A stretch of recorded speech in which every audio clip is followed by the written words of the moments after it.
My father-in-law's face went from smug to stone cold in about 2 seconds flat. His wife grabbed the edge of the table. My wife's younger brother actually knocked his chair back when he stood up too fast, and my wife, Elena, just stared at me like I'd grown a second head. I'd just answered her father's question, in Mandarin, perfect, business district Beijing Mandarin with a kind of tonal precision that takes years to earn. Let me back up about 5 hours. My name is Daniel Reeves. I'm 41 years old. I'm a project manager at a mid-sized construction firm outside of Portland, Oregon, and until that Sunday in March, I thought the hardest thing about being married into a Chinese immigrant family was figuring out what to bring to dinner. I was wrong about a lot of things that year. Elena and I had been married for 3 years. We met at a mutual friend's birthday party in 2020. She was sharp, funny, spoke better English than half the people in the room, and had this way of cutting through nonsense that I respected immediately. Her parents had come from Cheng when Elena was 9. Her father, Roland, he'd Americanized the name himself in the 90s, ran an import distribution business out of a warehouse in Beaverton. Her mother kept the books. Her younger brother, Kevin, had grown up mostly here, went to Oregon State, worked in tech. By all appearances, a normal, successful immigrant family that had built something real. What they'd never asked, and what I'd never volunteered, was that I'd spent 3 years living in Chengdu myself. From 2010 to 2013, I worked for an American infrastructure company that was helping build out regional transit systems in Sichuan province. I was young, I was broke enough to say yes to anything, and I ended up staying far longer than I planned, because I got good at the work and better at the language. I'm not fluent in the literary sense. I can't write it well. But spoken Mandarin, conversational, business level, regional Sichuan dialect and all, I absorbed it the way you absorb anything when you're in your mid-20s and surrounded by it 12 hours a day. When I met Elena, she mentioned her family spoke Mandarin at home sometimes. I didn't bring up Chengdu, not out of deception, not at first. It just never came up naturally, and the longer it didn't come up, the more it felt like a thing I'd have to explain.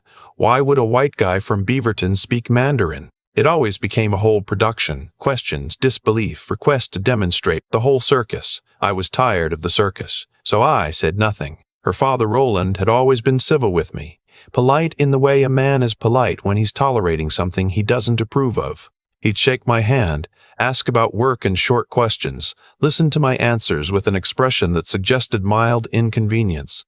Her mother was warmer to my face and, as I'd eventually learn, considerably less warm in other contexts. The dinner that Sunday was supposed to be a birthday celebration. Elena's mother turning 65.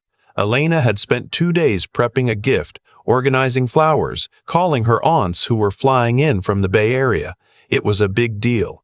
8 adults around a table in Roland's house in Hillsborough. The aunts, Kevin and his girlfriend Elena's parents, and me.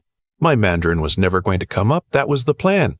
That was always the plan. I was seated at the far end of the table, next to Kevin's girlfriend, who barely spoke herself, and across from one of the aunts who'd made exactly one comment to me all evening, which was that Portland had very gray weather. I agreed. She turned back to the family. I ate. They switched to Mandarin within the first 10 minutes. It wasn't unusual. They did it sometimes, even when Elena and I hosted at our place. I'd learned to stay comfortable in it, to look like a man listening to music he couldn't identify rather than a man processing every word. I had a system. Eat. Nod when others nodded. Laugh a half beat after the room laughed. I was deep into the lamb dish when Kevin's girlfriend excused herself to use the restroom, and Roland said something that made me set my chopsticks down very quietly. He was talking to one of the aunts. Casual voice, the way you'd talk about weather or traffic. He said in Mandarin that the construction company Daniel works for, they're underbidding on the Clackamas County contract right now. He said he'd confirmed this through the county records. He said if Kevin's firm put in a competing bid at the right number, they'd get the contract. He just needed the number Daniel's company had submitted, which Daniel almost certainly had access to, and which Elena could probably get out of him without him realizing what she was doing. I reached for my water glass. His wife nodded, said something about Elena being smart enough to handle it, that I was trusting, that I'd share things about work without knowing why I was sharing them. One of the aunts made a low sound of approval.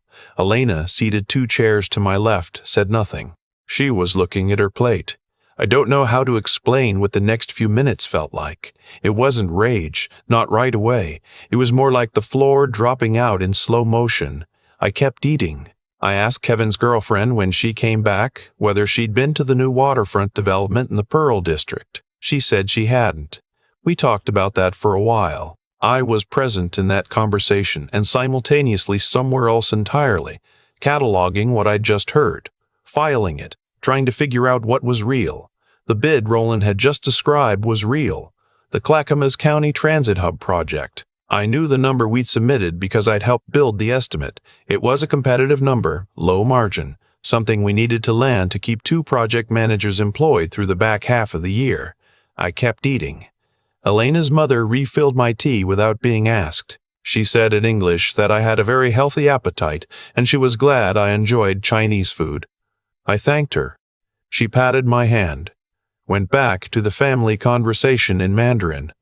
About 20 minutes later, Roland made a comment directly to Elena. He asked her, gently, almost instructionally, whether she'd thought about what they'd discussed. He said the timing needed to be soon. The bid window closes at the end of the month. Elena looked up. She glanced at me, glanced back at her father, and said, quietly in Mandarin, that she would handle it. That was the one that hit. Not the business scheme, not the casual way her family had discussed using her as an instrument and me as an unwitting source. It was that she'd already known. This wasn't the first she was hearing of it. She'd heard this plan before and had said yes to it, and then sat across from me at this birthday dinner and eaten lamb and talked to me about whether we should repaint the hallway. I put my chopsticks down. I wiped my mouth. I looked at Roland.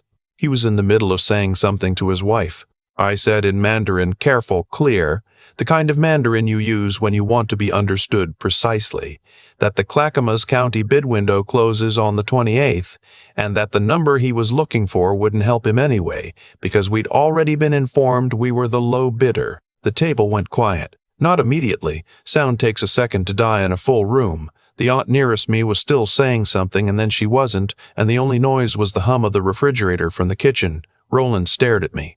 His wife put her hand flat on the table. I switched to English, because I wanted all of it on record in the language everyone understood without question. I said that I'd spent 3 years in Chengdu in my late 20s. I said my Mandarin wasn't perfect, but it was functional enough to have followed everything said at this table for the past hour and a half. I said I thought we should probably have a conversation about what comes next, but not here, not tonight, because it was his wife's birthday and some things deserved better timing than that. Then I turned to Elena and said, in English, that I was going to get some air and that she should stay and finish dinner with her family. She looked like I'd told her the house was on fire. I went outside. Stood in Roland's driveway in the March cold without my jacket. I could see my own breath. After maybe 3 minutes, the front door opened and Elena came out. She wasn't wearing a jacket either. She said my name. That was all. Just my name. In the voice she used when she was trying to find the beginning of a sentence she didn't have yet. I asked her how long she'd known about the plan. She didn't answer right away. Long enough. I asked her whether she'd been going to do it. She said she didn't know. She said it started as just a conversation with her father, that he framed it as a favor to the family business, that she told herself it wasn't a real plan, just a thing her father said. I told her that her father had used the phrase, bid window closes at the end of the month. That's not something a person says when they're casually musing. That's a deadline. She didn't have anything to say to that. We drove home separately. She stayed another hour. I drove home, sat at the kitchen table with the lights off, and thought about what I actually knew versus what I felt. What I knew, my father-in-law had attempted to use me as an unwitting source for what amounted to bid rigging, a federal crime on government contracts. What I knew, my wife had been aware of the plan, had agreed in some form to participate, and had said nothing. What I felt, a very specific kind of grief, the kind that isn't about anger, just about the slow recognition that someone you trusted had drawn a line somewhere that didn't include you. I called my older brother in Phoenix. He's not a lawyer, but he's a contractor himself, and he understood immediately what I was describing. He said very quietly that I needed to talk to a lawyer before I did anything else, not a family lawyer, a business attorney. He was right. I called my friend Cassandra. She's a paralegal, not an attorney, but she knew who to call. and she connected me with a firm downtown that handles commercial litigation. I had a phone consultation the next morning with an attorney named Walsh. He listened to everything I said. Then he said something that reframed the entire thing for me. He said that depending on how this played out, what Roland had described at that dinner table could constitute solicitation to commit bid fraud on a government contract, and that my employer had both a right and a potential obligation to know. He said I was sitting on information that was not just personal but professional, and that my choices here had implications beyond my marriage. I went to work Tuesday morning. I asked to speak privately with my direct supervisor, who had been with the company for 20 years and had the kind of institutional memory that meant he understood without me spelling everything out. I told him what I'd heard. I told him about Roland's company, the name, the connection to Elena, all of it. I did not editorialize. I laid out the facts and let him respond. He stared at me for a long moment.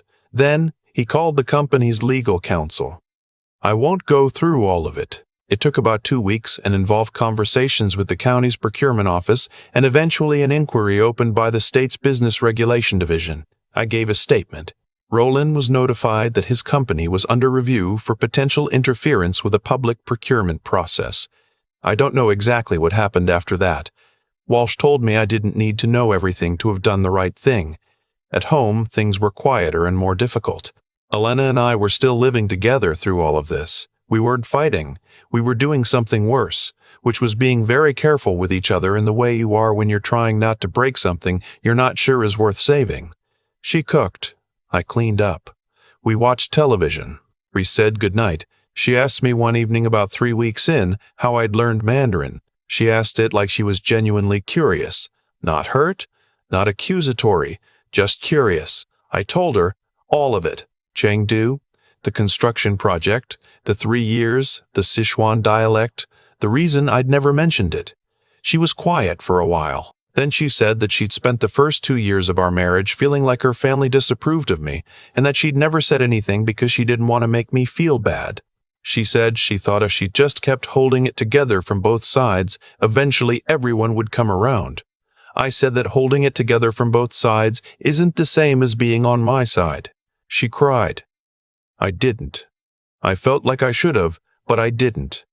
We tried counseling. 8 sessions, a therapist in Northwest Portland who specialized in cross-cultural marriages, which I hadn't known was a specialty until we needed one. Some of those sessions were useful, some of them were just painful in a way that felt pointless. The therapist kept asking Elena what she wanted, and Elena kept saying she wanted both things, her family and her marriage, and the therapist kept gently noting that both things, as currently configured, were not available at the same time. I moved out in June, not dramatically. I rented a furnished apartment in the Selwood neighborhood, took my clothes and my tools and the cast iron pan I'd had since I was 26. We agreed to take 90 days before making any permanent decisions. I won't tell you those 90 days were clarifying in some clean, narrative way. They weren't. Some days I thought we could rebuild it. Some days I thought about what Elena had said to her father at that table. I'll handle it, and felt that sentence like a physical thing. Grief isn't linear. Anyone who's been through something like this knows that. We did eventually divorce. It was filed in October of that year. Elena's attorney and mine handled most of it.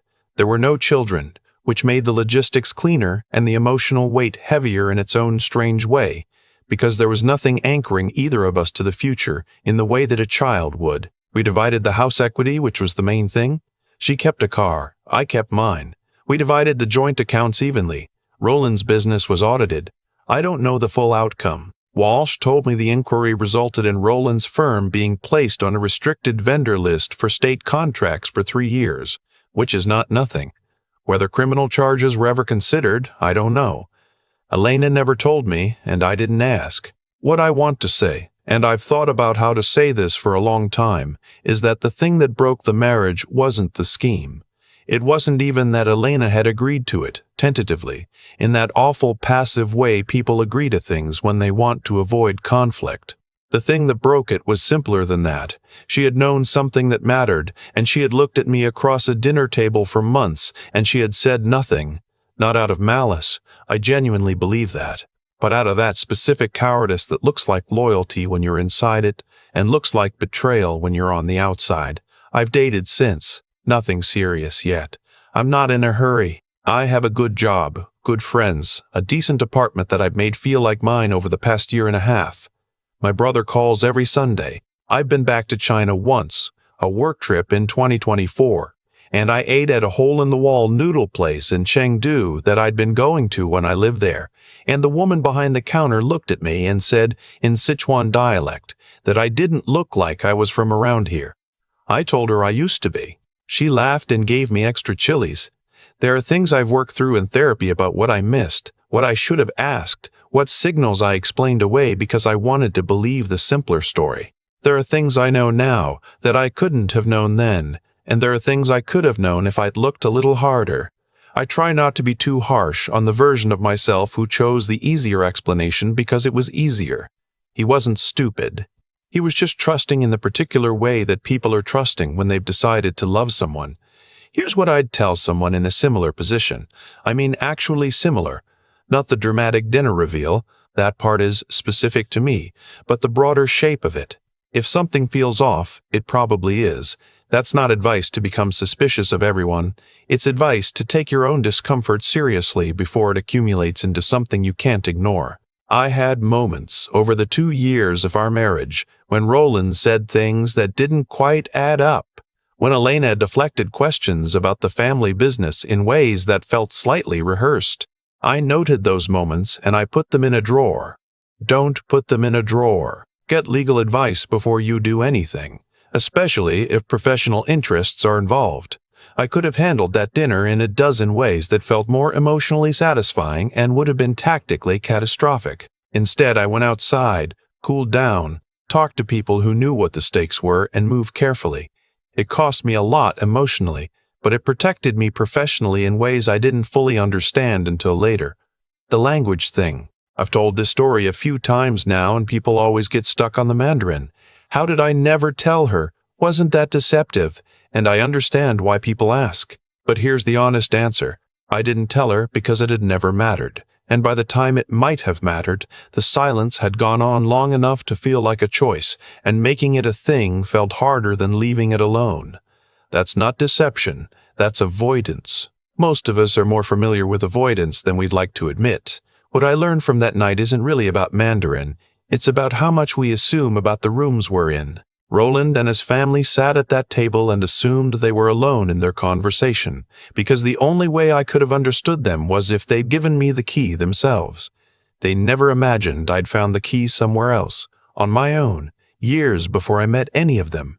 That assumption, that they controlled the information because they controlled the language, was the source of everything that followed.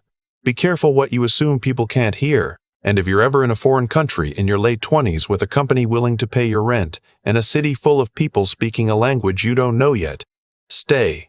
Learn it. It will be uncomfortable and strange and you will make 100 embarrassing mistakes, and then one day you'll sit in a noodle shop 20 years later and a woman will call you local enough to tease, and it will be the best thing you've accumulated, better than any of the work. Better than the resume line. The things we learn when no one is watching have a way of mattering in rooms we never expected to enter. My phone's been quiet tonight. I've got an early site visit tomorrow, a new school construction project in Tigard, something I'm proud to be working on. I'll make coffee at 6, drive out in the gray Portland morning, walk the site in a hard hat, and try to think about what gets built next. That's the version of the life I'm in now. I didn't plan it this way, but I'm not sorry, it's mine. I've thought a lot about the chain of events that led to that Sunday dinner, not obsessively, not in the way that keeps you up at night anymore, but in the way you turn something over when you're trying to understand it honestly. Roland didn't wake up one morning and decide to be a corrupt person. I genuinely believe that. What he did was make a small compromise somewhere early on, a favor here, a shortcut there, and then build a life on top of that foundation without ever stopping to examine what was underneath. By the time he was sitting at that birthday dinner table describing how to extract confidential bid information from his own son-in-law, it probably didn't feel like a crime to him. It probably felt like strategy. That's what happens when you let small dishonesties accumulate without consequence for long enough. They stop feeling like choices and start feeling like just the way things work. Elena was different. Elena knew the difference. That's what I kept coming back to in those months after. Not that she'd agreed to something wrong, but that she'd known it was wrong and gone quiet about it anyway. There's a specific kind of cowardice in that, and I say that without cruelty, because I've been guilty of it myself. The cowardice of choosing comfort over clarity, of deciding that keeping the peace is worth more than saying the true thing out loud. Elena had grown up watching her father operate that way, and somewhere along the line she'd absorbed it as a survival skill. I don't hate her for it, but I couldn't build a life on it. What saved me wasn't the Mandarin. People get stuck on that part of the story, and I understand why, but the language was just the mechanism. What actually saved me was that I'd spent years building something real in myself. Skills, judgment, patience, without any particular expectation that those things would matter. I hadn't learned Mandarin to protect myself someday. I learned it because I was young and curious, and the opportunity was in front of me. The value of that kind of investment is that it doesn't care about your intentions. You build it, it becomes part of you, and then one day it shows up in a room you never expected to enter. That's the argument for doing hard things without an immediate reason.